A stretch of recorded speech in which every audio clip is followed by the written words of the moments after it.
சரியான நபரை உங்கள் வாழ்க்கை துணையாக தேர்ந்தெடுக்க தமிழகத்தின் நம்பர் 1 சேவை மையத்தை அணுகவும். Free registration. விருப்பப்படி லைஃப் பார்ட்னர் கிடைக்கணும்னா கீழ இருக்கிற லிங்கை கிளிக் பண்ணுங்க. உடனடியா ஃப்ரீயா ரெஜிஸ்டர் பண்ணுங்க. ஹரஹர நம பார்வதி பதஜே ஹரஹர மகாதேவ. தென்னாருடைய சிவனே போற்றி, எந்நாட்டவர்க்கும் இறைவா போற்றி. சர்வத்திர கோவிந்த நாம சங்கீர்த்தனம் கோவிந்தா கோவிந்தா.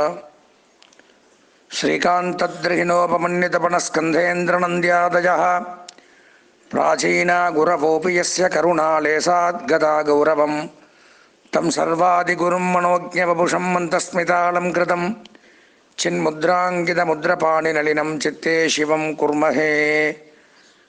ஓம் நவக்கிரகேபியோ நமः. ஓம் நமோ நாராயணாய. எல்லாம் வல்ல உமையொருபாகன் பார்வதி பரமேஸ்வரன் லக்ஷ்மி நாராயணர் வாணி பிரம்மா மற்றும் நவக்கிரகங்களுடைய திருவருளினாலே நமது சர்வம் தொலைக்காட்சி நேயர்களுக்கு முதற்கண் வணக்கங்களை தெரிவித்துக் கொண்டு, தற்சமயம் நாம் காண இருக்கக்கூடிய நிகழ்ச்சி அப்படின்னு பார்த்தோம்னால், இந்த ஆங்கில புத்தாண்டாக வரக்கூடிய அடுத்த மாதமான 2021ஆம் ஆண்டிற்கான ஜனவரி மாதத்திற்கான 12 ராசிகளுக்கு உண்டான சுப பலன்கள், அசுப பலன்கள், அதிர்ஷ்ட எண்கள், அதிர்ஷ்ட வண்ணங்கள், அதிர்ஷ்ட திசைகள், அதிர்ஷ்ட தெய்வங்கள் மற்றும் வணங்க வேண்டிய தெய்வங்கள், சந்திராஷ்டம தினங்கள், இதெல்லாம் பற்றி நம்ம இப்போ பார்க்க இருக்கிறோம். இந்த 12 ராசிகளுக்கு முன்னான ஜனவரி மாதத்தினுடைய பலாபலன்களை காண்போம். நன்றி, வணக்கம். அன்பார்ந்த சர்வம் தொலைக்காட்சியின் ரிஷபராசி நேயர்களுக்கு வணக்கம். கிருத்திகை, ரோகிணி, மிருகசீரிஷம் ஆகிய நட்சத்திரத்தில் பிறந்த ரிஷபராசி நேயர்களுக்கு நமது சர்வம் டிவியின் வாயிலாக மாத ராசி பலன்கள் அப்படிங்கிற தலைப்பில் 2021ஆம் ஆண்டு ஜனவரி மாதத்திற்கான ரிஷபராசிக்கான பலாபலன்களை பற்றி இப்போ நம்ம பார்க்க இருக்கின்றோம். பொதுவாக ரிஷபராசி அப்படின்னு எடுத்தோம்னா சுக்கிரனுடைய ஆதிபத்தியத்தில் வர்றதுனால இந்த மாத பலாபலன்கள் அப்படின்னு எடுத்தோம்னா ராசியில் ராகு சஞ்சரிக்கிறதுனால மிக சிறப்பான யோகங்கள் ஏற்படும். ராகுவை போர் கொடுப்பார் யாருமில்லை, கேதுவை போர் கெடுப்பால் யாருமில்லைன்னு சொல்லுவாங்க. இப்போ ராகு கொடுக்கணும்னு முடிவு பண்ணிட்டார்னா வாரி வழங்குவார். மிக சிறப்பான யோகங்கள் உண்டு. அப்போது ராகுவின் மூலமாக நன்மைகள் அதிகரிக்கும். என்னென்ன நன்மைகள்னு பார்த்தோம்னா, கடன் தீரும், நோய் தீரும், பொருளாதார வளர்ச்சி ஏற்படும், தொழில் லாபம் ஏற்படும், உத்தியோக முன்னேற்றம், வியாபார விருத்தி, பொருளாதார வளர்ச்சி, கடன் நிவர்த்தி, வியாபாரத்தில் புதிய கிளைகள் உருவாக்குதல், பங்கு வர்த்தகம், அந்நிய செலாவணி, வெளிநாட்டு யோகங்கள், இதெல்லாமே ராகுத அதிபதி.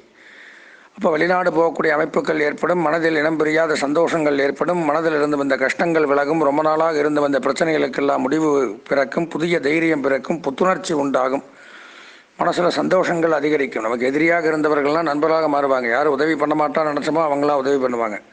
இந்த மாதிரி நீங்கள் என்ன நினச்சிங்களோ அது நடக்கும். ஒரு 6 மாதத்துக்கு முன்னாடி இது இப்படி நடந்தால் இது நல்லா இருக்குமே அப்படின்னு நினச்சின்னே இருந்திருப்பீங்க. அந்த காலகட்டங்கள் தங்களுக்கு சாதகமாக இல்லாமல் இருந்ததுனால நடந்திருக்காது.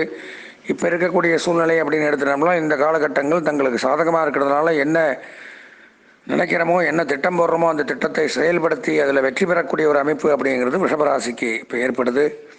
ராசிக்கு 12ஆம் இடத்துல செவ்வாய் ஆட்சி பலம் பெற்று விளங்குறதுனால மிகச் சிறப்பான யோகம். இருந்து வந்த கஷ்டங்கள் விலகும். நோய் நொடிகள் நிவர்த்தியாகும். மருத்துவ செலவுகள் விலகும். பூமி சம்பந்தமான பிரச்சனைகள் விலகும்.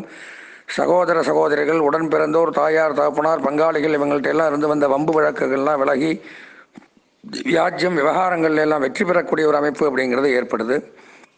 பூமி, மனை, வீடு இது சம்பந்தமாக இருந்து வந்த பிரச்சனைகள் விலகும். விவசாயிகளுக்கு நன்மை.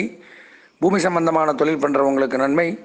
மருத்துவ தொழில் பண்ணுறவங்களுக்கு நன்மை. அதே மாதிரி வருமான வரித்துறை, வருவாய்த்துறை, மின்சாரம், ரயில்வே, காவல்துறை, இராணுவம் இதில் எல்லாம் இருக்கிறவங்களுக்கு இந்த மாதத்தில் யோகங்கள் சற்று அதிக அளவில் காணப்படக்கூடிய இடத்துல கிரகங்கள் அமைஞ்சிருக்கு. ராசிக்கு 9ஆம் இடம் அப்படின்னு சொல்லக்கூடிய இடத்துல பார்த்தோம்னா மிகச்சிறப்பான யோகம். குரு, சனி, சூரியன், புதன். ஓடிப்போனவனுக்கு 9ல் குரு. கலந்த 2.5 வருஷமாக 8ல் சனி இருந்து அஷ்டமச்சனி அப்படிங்கிற இடத்துல பீடிக்கப்பட்டு பலவிதமான துன்பங்கள், துயரங்கள், கஷ்டங்கள், சங்கடங்கள்லாம் அனுபவிச்சு வந்த தங்களுக்கு இப்போ 9ஆம் இடத்துல சனி பயிற்சியாகி, குரு பயிற்சியாகி என்னென்ன நன்மைகள் உண்டோ அத்தனையும் செய்யக்கூடிய அமைப்பில் அந்த கிரகங்கள் அமைஞ்சிருக்கு. இப்போ குரு அங்கே இருக்கிறதுனால என்ன நடக்கும் அப்படின்னு பார்த்தோம்னா, பொதுவாக திருமண பேச்சு கைகூடும். தடைபட்டு வந்த திருமணம் நடக்கும். சுபகாரியங்கள் வீட்டில் நடத்தலாம். தடைபட்டு வந்த சுபகாரியங்கள் வீட்டில் நடத்தலாம். சுபகாரியத்தில் கலந்துக்கலாம். குழந்தை பாக்கியங்கள் ஏற்படும். வம்ச விருத்தி ஏற்படும். பொருளாதார வளர்ச்சி ஏற்படும். வீட்டிற்கு தேவையான பொருட்கள் எல்லாம் வாங்கி மகிழலாம். பொன் பொருள், ஆடை, ஆபரணங்கள், வஸ்திரங்கள் இதெல்லாம் வாங்கி மகிழக்கூடிய அமைப்பு. சனி 9ல் இருக்கிறதுனால சகட யோகம், வாக் யோகம். நம்ம பேச்சுக்கு மரியாதை ஏற்படும். நம்ம சொல்லுக்கு ஒரு மரியாதை, இதெல்லாம் ஏற்படும். அதே மாதிரி வாகனங்கள் வாங்கக்கூடிய அமைப்பு ஏற்படும். பழைய வாகனங்கள்லாம் பழுது நீக்கி புதிய வாகனம் வாங்கலாம். இரும்பு சம்பந்தமான தொழில் பண்ணுறவங்க, ரியல் எஸ்டேட்டு, இந்த ஆயில் பிஸ்னஸ்ஸு, ஸ்டோன் பிஸ்னஸ் இந்த மாதிரி பண்ணுறவங்களுக்கெல்லாம் மிகச் சிறப்பான யோகங்கிறது இந்த ஜனவரி மாதத்தில் காணப்படுது. சூரியன் புதன் 9ல் சேர்ந்து இருக்கிறதுனால அரசுத்துறை, அரசியல்வாதிகள், அரசு பணியாளர்களுக்கு நன்மை சற்று அதிக அளவில் நடக்கும். அரசு பணிக்காக காத்துன்னு இருக்கிறவங்களுக்கெல்லாம் அரசு பணிங்கிறது இப்போ கிடைக்கக்கூடிய வாய்ப்பு ஏற்படும். அதே மாதிரியே அரசாங்கத்தில் நமக்கு ஏதாவது காரியம் ஆகணும் அப்படின்னு இருந்தால் அந்த காரியங்கள்லாம் இப்போ தடையின்றி நடக்கக்கூடிய அமைப்பு அப்படிங்கிறது உண்டாகும். தாப்பனார் வழி சொத்துக்கள் தடையின்றி நமக்கு கிடைக்கும். முன்னோர்கள் சொத்துக்கள் அது பல பேர் பாகம் இருக்குது, இவன் ஒத்து வந்தால் அவன் ஒத்து வரல, இப்படி பிரச்சனைகள்லாம் இருந்தால் அதெல்லாம் தீர்ந்து நமக்கு சாதகமாக நடக்கக்கூடிய அமைப்பு. அதே மாதிரியே கல்வி பயிலக்கூடிய மாணவர்களுக்கு சிறப்பான கல்வி முன்னேற்றங்கள் இந்த மாதத்தில் அதிகரிக்கும். கல்வித்துறையில் வேலை செய்கிறவங்களுக்கும் அதில் பணி உயர்வு, சம்பள உயர்வு, பாராட்டுக்கள் அதெல்லாம் குவிந்த வண்ணி இருக்கும். அதே மாதிரி தனியார் துறை, வங்கித்துறை, ஆடிட்டிங், நிதித்துறை, நீதித்துறை, கணிதத்துறை, அக்கௌண்டண்ட்டு, எழுத்து, கணிதம், சினிமா, கேளிக்கை, விளையாட்டு, ஜோதிடம், சொற்பொழிவு எல்லாத்துக்கும் புதன் தாதிபதி.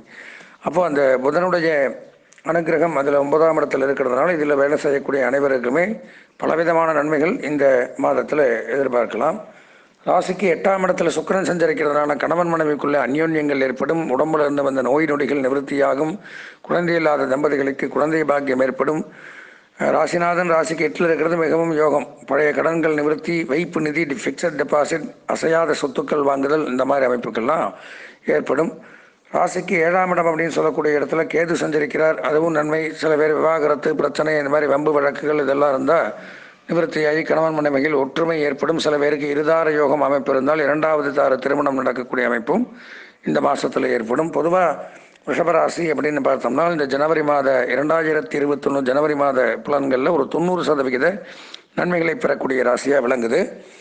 இந்த மாதம் தாங்கள் முக்கியமான பணிகளை தவிர்க்க வேண்டிய இந்த சந்திராஷ்டம தினம் அப்படின்னு பார்த்தோம்னால் 11/1/2021 திங்கட்கிழமை காலை 8:54 முதல் 13/1/2021 புதன் பகல் 12:58 வரை சஞ்சரிக்கிறது.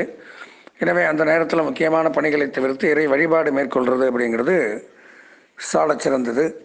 இந்த மாதம் தங்களுக்கு அதிர்ஷ்டமான வண்ணம் வெள்ளை, அனுகூலமான திசை வடக்கு, அதிர்ஷ்டமான எண் 5, வணங்க வேண்டிய தெய்வம் பராசக்தி பார்வதி தேவி. எனவே அம்பிகையை வழிபட்டு இந்த மாதத்தை ஒரு இனிமையான மாதமாக மாற்றிக்கொள்ள வேண்டி எல்லாம் வல்ல அம்பிகையை பிரார்த்தனை செய்து விடைபெறுகின்றேன். நன்றி, வணக்கம்.